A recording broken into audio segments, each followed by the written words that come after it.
Yan, nandito po kami sa Balanga. Kasi po, birthday po ni Ma. Ayan. O, di ba yung bata sobrang likot. Ayun, nasa bintana. Ayan. Nagbe-bread na ng chicken. O, di ba? Ang sarap po. After niyan, pinirito na ni Daddy. O, pinirito. Tapos meron pa siyang barbecue. Ay, ayan yung sauce ng spaghetti. Luto na. O, yan. Sabi, piniprito naman yung manok. Diba? Napakasipag. Kaya nang hahanapin yung asawa, masipag. Kaya ang tulungan sa lahat.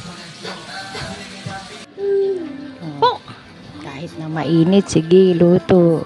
Pumatok po. Oh, Ano po yan? Magugas pa ng plato. Lempo. Inayos niya naman ngayon yung lempo. Chicken po. Ano pong gagawin niyo dyan? Prito din na yan. Rito po. Pero ang ending, Masarap po ba barbecue. Wow, daming kanin. Ang daming kanin, di ba? Mr. Pogi. Nakalimutan ang uminom ng gamot.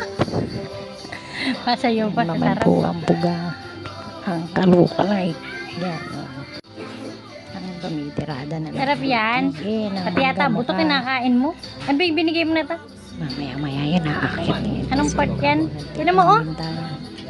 Hirap na hirap. Baka naman. Nasa namin, nasa namin. Kahit thank you lang siya. Ito, ibublow niya na yung candle. Nakaluto na si Kapilo. Ako na lang kakanta sa'yo. Walang kakanta sa'yo eh. Happy birthday to you. Siya ng candle. Sabi namin mag-wish siya. Ano kayo wish? Ay, pa mo naman. Yan na nga at napagod na yung batang maliit at naki-aircon na. Sarap ng tulog. Oo. Ito na yung nakauwi na kami dito sa Ano yan? Ano na may nikikila may nininin mo?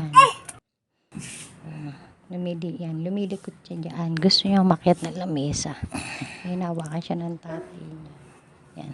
Ayaw po pumiglas. Ang tigas-tigas talaga ng ulo. Yan na nga, gabi na nga. Madilim na yung paligid. Christmas light pa kami.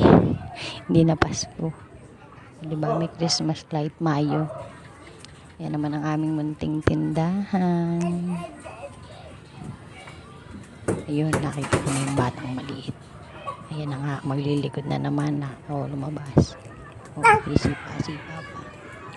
Gabi na, malikot pa.